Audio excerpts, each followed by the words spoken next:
नमस्कार दर्शकों, मैं ज्योतिषी रमन कुमार आपका स्वागत करता हूं। दर्शकों, आज मैं आपको एक ऐसा एपिसोड देने वाला हूं, अगर आपने ये ध्यान से सुन लिया तब आपको पता चल जाएगा कि आपने अपने किस्मत की चाबी जो है वो आपके पास है और किस्मत को कैसे आपने खोलना है और कैसे अपनी प्रॉब्लम से निजात पानी है।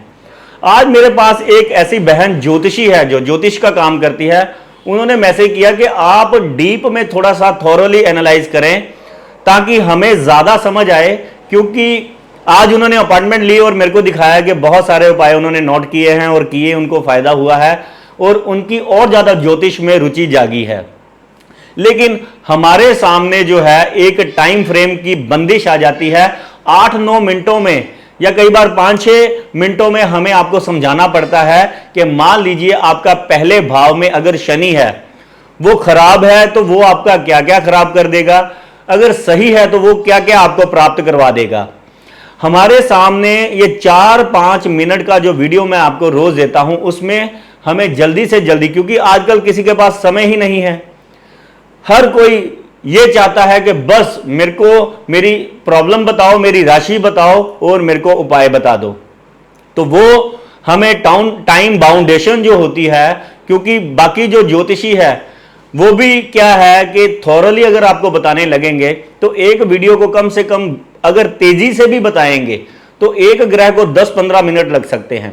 आज मैं आपको बताता हूं, अगर आपको यह वीडियो पसंद आए तो आप मेरे को नीचे कमेंट कर बताएं, फिर मैं आगे ये कंटिन्यू करूंगा सीरीज।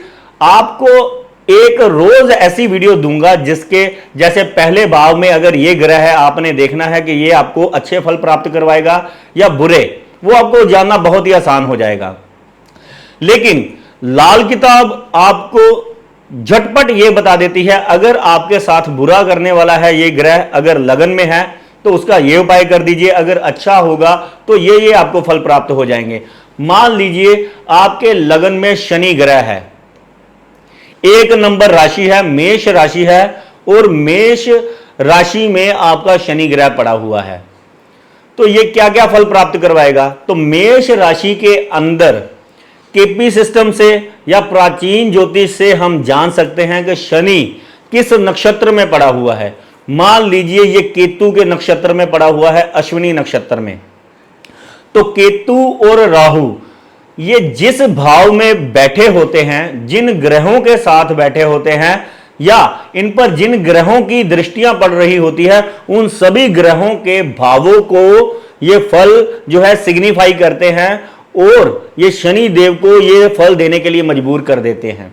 जैसे मान लीजिए केतु के नक्षत्र में है आपका और केतु जो है खराब भावों को सिग्निफाई कर रहा है, तो लगन में बैठा शनि कहता है चाहे 2 दिन की ही जेल करवाऊंगा लेकिन करवाऊंगा, आपको खुशी रास नहीं आने दूंगा, गरीबी, दर दर के धक्के, भाई बहनों से विरोध, रिश्तेदारों से विरोध आपका करवाऊंगा, बदनामी करवाऊंगा। क्योंकि पहला घर किसका है? सूर्य का, राज दरबार का। यहां पर बैठा शनि राज दरबार से दंड दिलाएगा।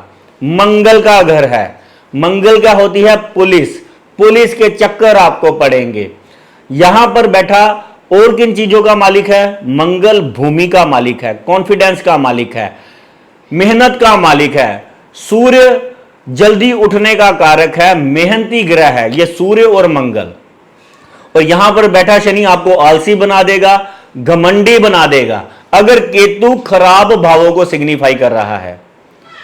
अगर ये मान लीजिए भरनी नक्षत्र में पड़ा हुआ है, तो मेष लगन में भरनी नक्षत्र जो होता है दूसरे और 7वें घर का मालिक होता है। तो दूसरा और 7वां घर जो होता है, दूसरा घर हमारे कुटुंब का और 7वां घर शादी का। वैसे भी कहते हैं लगन में शनि तो शुक्र आबाद। यहां पर बैठा आपको धनवान बना देगा, कारोबार में आपको सफलता दिला देगा, अगर शुक्र की प्लेसमेंट बढ़िया है कुंडली में। मान लीजिए शुक्र आपका दूसरे घर में, 5वें घर में, 7वें घर में या 11वें घर में है, तो अपने भावों के फल के साथ साथ शुक्र के भावों के भी फल आपको दिला देगा। जैसे शुक्र 2-7 का मालिक है और ये खुद शनि ग्रह 10-11 का मालिक है, जो कि बहुत ही पावरफुल हाउस है। इच्छा पूर्ति का हाउस, पद प्रतिष्ठा का हाउस, कारोबार का हाउस है, ऊंचाइयों का हाउस है। तो लगन में बैठा 1, 10, 11 का खुद मालिक है, और भरनी नक्षत्र जो कि शुक्र का है 2, 7, और ये अगर 11वें घर में शुक्र बैठा हुआ है 2, 7, 11, ये आपकी शादी बहुत ऊंचे तगड़े खानदान में करवा देगा। आपके व्यापार के झंडे झूलेंगे, आपको इतना फेमस कर देगा, और सूर्य और मंगल के भी फल आपको प्राप्त होंगे अच्छे। खुशियां आएंगी चारों ओर, आपकी जीत का डंका, आपका नाम नहीं ब्रांड होगा। लोग छोटे मोटे नाम बनाते हैं, आपका ऐसा नाम होगा जो विश्व विख्यात होगा। अगर आपका सूर्य की नक्षत्र में है, यहां पर बैठा मेष राशि में, जो कि 5वें घर का मालिक होता है सूर्य, ये औलाद का, इच्छा पूर्ति का, पैसे का, लक्ष्मी स्थान है।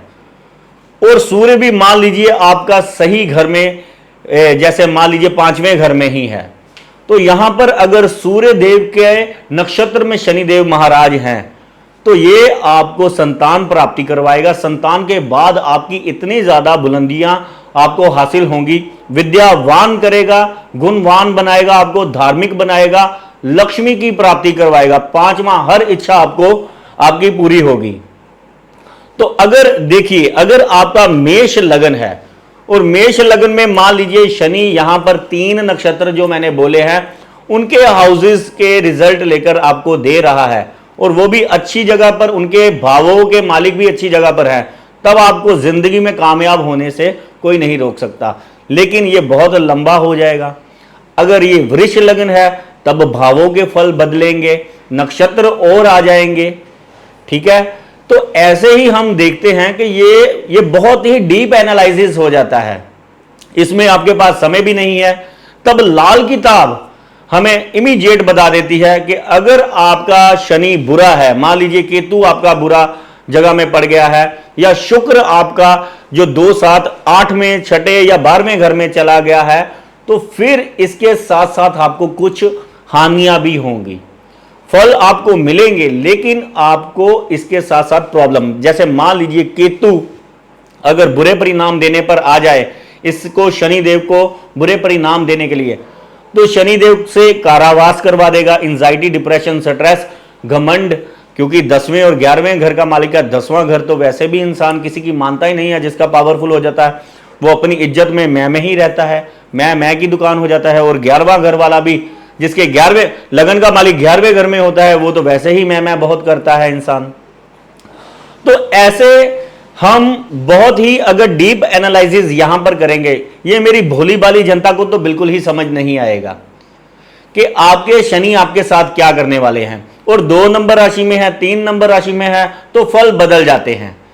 तब लाल किताब जो 4-5 मिनटों में आपको बता देती है कि लगन में बैठा शनि अगर आपका बुरा करने वाला है तो आपको जेल यात्रा करवा देगा, गुस्सा, जिद, डिप्रेशन, स्ट्रेस, काम बंद, परेशानियों में डाल देगा। अगर अच्छा होने वाला है तो आपकी शादी करवा देगा, धनवान बना देगा, विश्व विख्यात करवा देगा, यहां तक कि आपकी लीडरों तक सरकारी नौकरी में उच्च पद प्राप्त करवा देगा। और शनि आपको पता ही है, आप आईबी में जा सकते हैं, सीबीआई में जा सकते हैं, क्योंकि शनिदेव सीक्रेट षड्यंत्र यानी कि सीक्रेट डिपार्टमेंट को जो डील करता है, यहां पर पुलिस डिपार्टमेंट भी, special cells, special task force, special commando, para commando, यानी कि 100 अनगिनत पोस्टें हैं जो शनि आपको दिला देंगे, जो भी उनकी कैटेगरी में आएंगी। तो अच्छा होगा कि बुरा होगा तो फटाफट हम आपको बता सकते हैं। 4-5 मिनटों में यह बात खत्म हो जाती है कि आपका लगन में बैठा हुआ है शनि आपका अच्छा करेगा तो आपको शादी करवा देगा, व्यापार में उन्नति करवा देगा, सेहत ठीक कर देगा, धार्मिक कार्यों में रुचि बढ़ा देगा आपका। यहां पर खराब फल है तो आप जो भी प्लानिंग करेंगे उसके ऑपोजिट रिजल्ट दिला देगा, सेहत खराब कर देगा, आपको गरीब कर देगा, धन की हानि करवा देगा, इतना क्रोधी बना देगा कि आप किसी के साथ एडजस्ट ही नहीं कर पाएंगे, तलाक करवा देगा, धक्के खलवाएगा आपको। तो ये इतने लंबे एपिसोड ना आपके पास सुनने का टाइम है। अगर कोई सीखना चाहता है मेरे से ज्योतिष, तो उनकी क्लासेस चल रही हैं, बैच मेरे फुल हुए पड़े हैं। तो ये मैं एपिसोड अपने जनता के साथ इसलिए करने आता हूं कि उनका भला हो जाए, और मेरे को दुआएं जो है आपकी जो मिलती हैं वो मेरे को अब रोज और ज्यादा मोटिवेट कर रही हैं कि जो लोग जो है जिनको अच्छा फल प्राप्त हो रहा है। तो लगन में अगर आपके शनि है तो उपाय भी ले लीजिए। यहां पर बैठे शनि, आप अपनी कभी भी प्लानिंग शेयर ना करिए किसी से। ये वो बेसिक टिप्स हैं जो आपको अपने ऊपर फॉलो करने ही पड़ेंगे। सूर्य और मंगल का कहना मानिए, यहां पर आपने क्या करना है, सूर्य उदय के दर्शन देखने ही देखने हैं। आपने मंदिर में जाकर गुड़ और गेहूं का दान करना है, क्योंकि सूर्य और मंगल कारक तत्व है इस घर के। यहां पर बैठा सूर्य और मंगल को खराब करेगा, तब आपकी जिंदगी में कारोबार से, नौकरी से और जमीन से रिलेटेड और भाई बहनों से संबंधित और खुशियों से संबंधित परेशानी आएगी। सूर्य और मंगल से रिलेटेड जो भी चीजें हैं उनको यह खराब कर देगा। तो इन दोनों को ठीक करने के लिए गुड़ और गेहूं मंदिर में चढ़ाएं, और इसको यहां पर खराब फल दे रहा है तो हटाएं। वो कैसे देना है, एक नारियल आपने चलते पानी में जल प्रवाह करना है।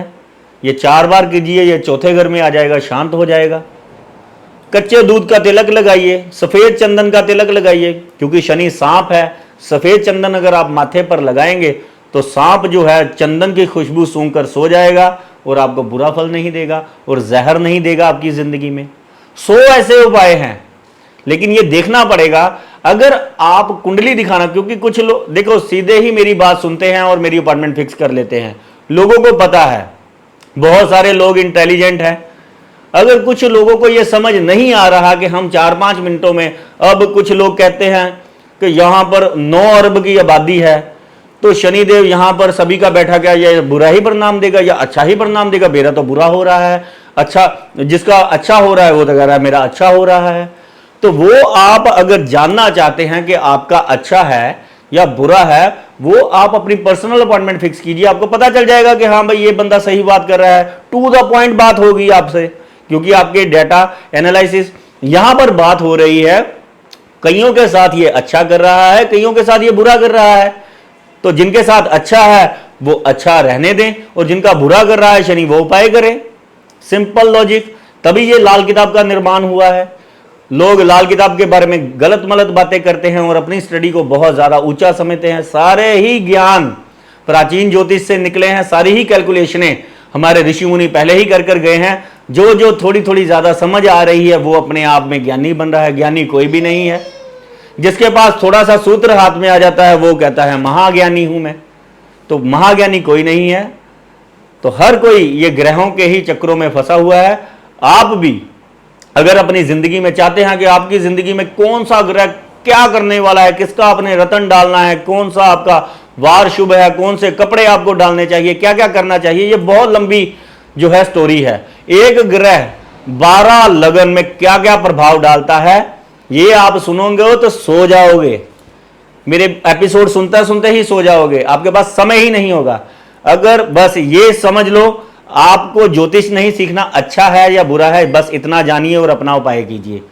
और फायदा हो तो अपॉइंटमेंट फिक्स करके अपने पर्सनल उपाय लीजिए। धन्यवाद, नमस्कार।